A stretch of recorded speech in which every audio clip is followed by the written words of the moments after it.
Good evening, Dr. Phil here. Today we will be discussing on part 2 of lung compliance, resistance and volumes. Whole lung pressure volume loop. This graph demonstrates the changes in the lung volume during spontaneous ventilation, where the x-axis is pressure, y-axis is lung volume.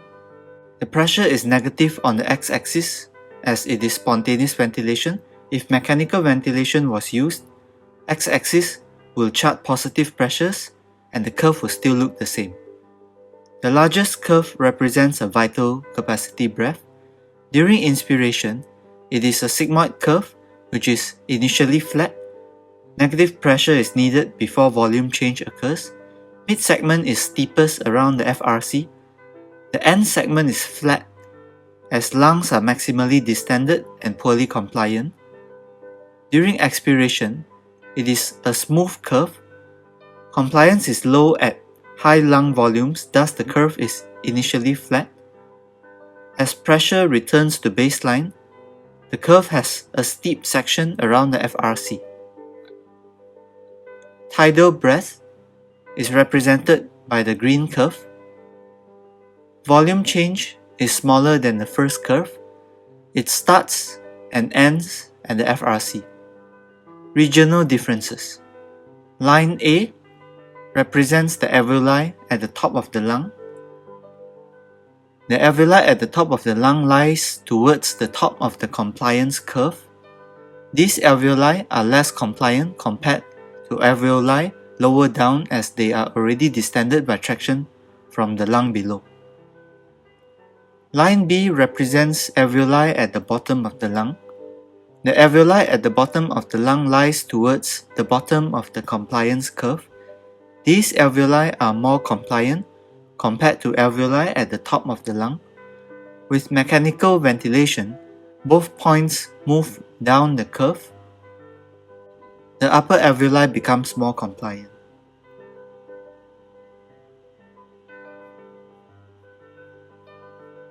Flow volume loops. This is a normal loop. The x-axis is volume, y-axis is flow rate in liters per second.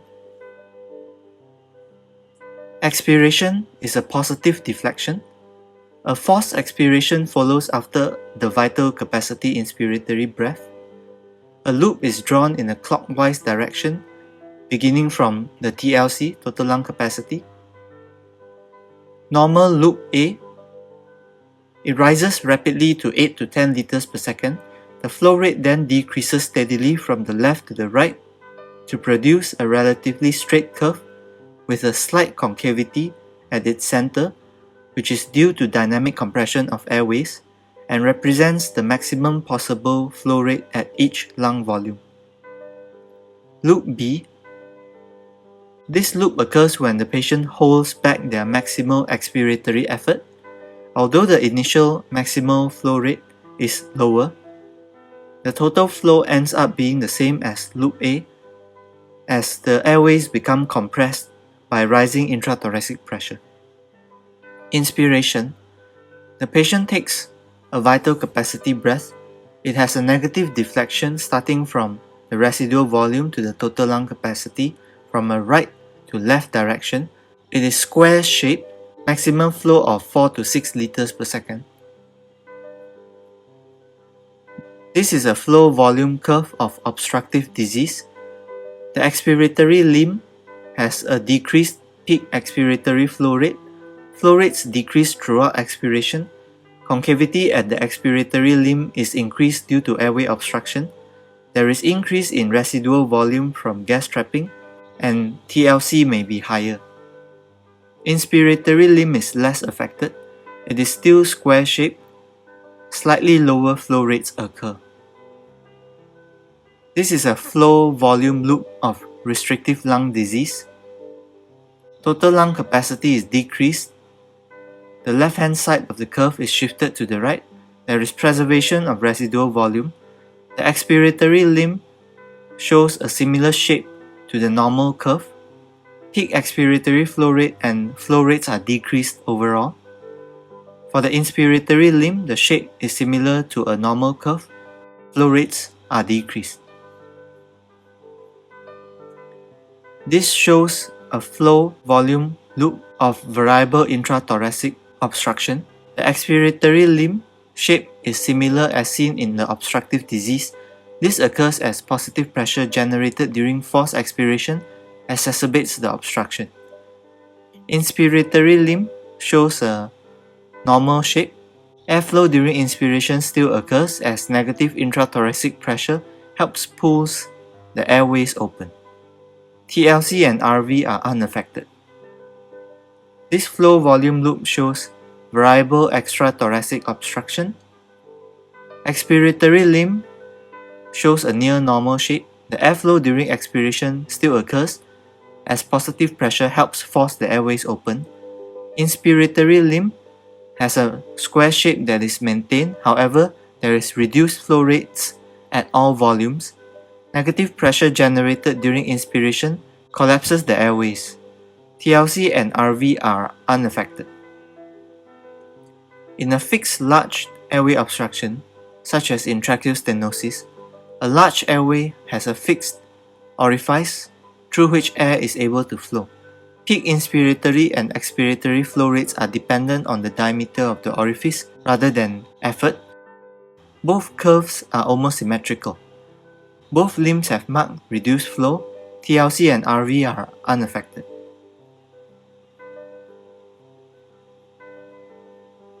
Lung volumes. Most lung volumes can be measured with a spirometer except for total lung capacity, functional residual capacity, and residual volume. FRC can be measured by helium dilution or body plethysmography. Tidal volume is the volume of gas which is inhaled or exhaled during the course of a normal resting breath, and it is normally 500 mL. Residual volume is the volume of gas that remains in the lungs after a maximal forced expiration, which is normally 1.5 liters. Inspiratory reserve volume is the volume of gas that can be further inhaled after the end of a normal tidal inhalation, normally 2.5 liters. Expiratory reserve volume is the volume of gas that can be further exhaled after the end of a normal tidal exhalation, normally 1.5 liters. Capacity is the sum of one or more lung volumes. Vital capacity is the sum of ERV, IRV, and TV, the volume of gas inhaled when a maximal expiration is followed immediately by a maximal inspiration, and it is 4.5 liters. Functional residual capacity is the volume of gas that remains in the lungs after a normal tidal expiration, and it is the sum of ERV and RV. FRC is normally 3 liters. In asthmatics, the FRC is increased and the IRV is decreased if there is gas trapping. Closing capacity is the lung capacity at which the small airways begin to close. It is calculated by addition of the value of closing volume from a nitrogen washout test and the residual volume from helium dilution method. Closing capacity increases with age and reaches the supine FRC at 40 years old and standing FRC at 70 years old. Closing volume is the volume of gas over and above residual volume that remains in the lungs when the small airways begin to close. It is calculated by measuring the nitrogen concentration in expired gas after a single breath of 100% oxygen. Nitrogen washout test is also used to measure anatomical dead space. Spirometry.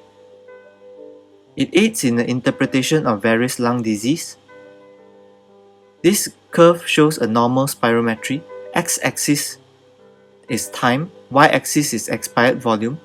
The curve ends at 4.5 liters at the normal FVC. FEV1 is the volume of air that can be forcibly expired in the first second after maximal inspiration. 75% of FVC can be forcibly expired in 1 second under normal circumstances. which equates to 3,375 mils, and the normal FEV1 to FVC ratio is 75%. The curve is a smooth arch passing through FEV1 and FVC points.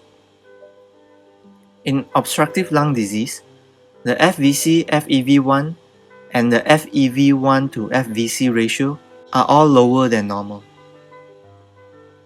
In restrictive lung diseases, the FVC is lower than normal, and the FEV1 is normal.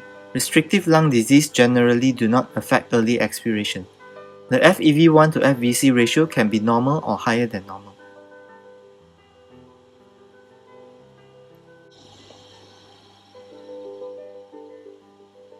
Work of breathing graph. This graph demonstrates the effect of airway and tissue resistance on the pressure-volume relationship within the chest. The x-axis is pressure, y-axis is a lung volume above FRC. 1 kPa equals to 10.2 cm H2O. The curve starts to rise from negative 0.5 kPa as the intrapleural pressure in the lungs remain negative at tidal volumes. Line AC. Each tidal breath will increase and decrease in volume along this line during inspiration and expiration if there is no resistance to breathing.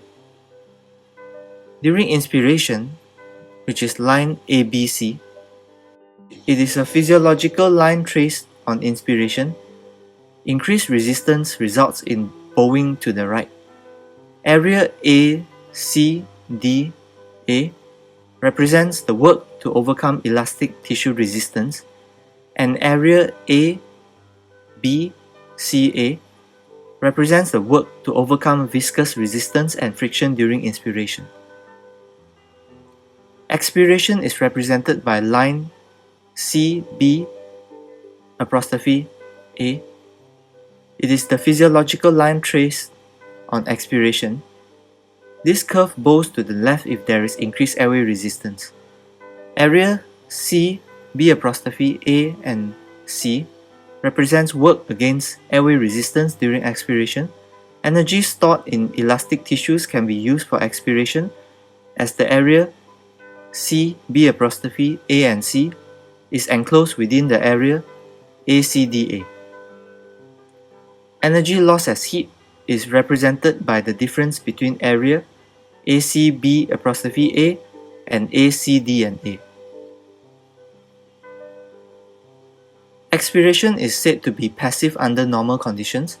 Work done on expiration uses energy stored within the elastic tissues during inspiration, unless the energy needed to overcome the airway resistance exceeds those that is stored. Compliance, ventilation, and work of breathing. Decreased compliance results in increased work of breathing. Compliance is inversely related to pressure change. For example, in atelectasis, ARDS, pulmonary fibrosis, kyphoscoliosis, etc., causes increased work of breathing. Hypoventilation results when a patient is unable to compensate for the decrease in lung compliance and unable to maintain a high work of breathing. Signs of volume restriction includes decreased minute ventilation and tidal volumes and increased respiratory rate. When abnormally low or high compliance occurs for prolonged periods, respiratory muscle fatigue occurs, and this may result in ventilatory and oxygenation failure. Minute ventilation cannot keep up with carbon dioxide production and results in respiratory failure. Cardiopulmonary system cannot supply the oxygen needed for metabolism and the work of breathing and results in oxygenation failure. Airway resistance, ventilation, and the work of breathing. The pressure change per unit change in flow is known as the airway resistance. And increased airway resistance results in more work of breathing. If prolonged periods of high airway resistance occur, fatigue of respiratory muscles will happen, and hypoventilation may result if the patient is unable to overcome the airway resistance, and failure of ventilation and oxygenation ensues. These are my references. Thank you.